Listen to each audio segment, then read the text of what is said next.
Ano ba yan? Sana magbakasyon na. Natamad na ako mag-aral. Pagod na ako. May stress na ako ng sobra. Ano ba yan?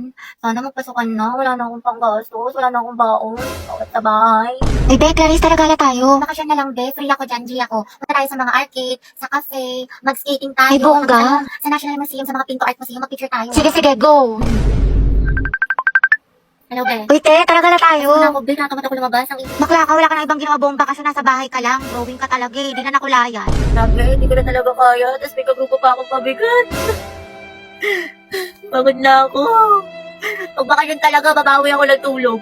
Daming school works. Sabi po siya nga eh. May isang lalaki raw na babarilin ang Kalimutan mo na Gagi, lahat. lasing Huwag ko na lang pala. ang ulam ng tubig. Alam, ang dami kong gastos. Ubus na pera ko. Promise ko talaga sa bakasyon. Magtitipid na talaga ako. Di na talaga ako magastos. Promise yan. Text man, mamatay man. Ay, ang ganda. Perfect. Tapos ang Alam, naman di mo na alam sa sobrang dami mo order. Hindi, ito ata yung ano. Yung dress na binili ko, ma. Try ko nga mamaya. Ah, opo, parcel ko para kay Nicole.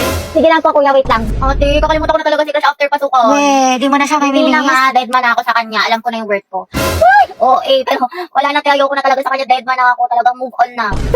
May bago na namang my day si Crush. Siyempre, heart ako dyan. Guwapo mo. Miss ko na tuloy pumasok kasi miss na kita.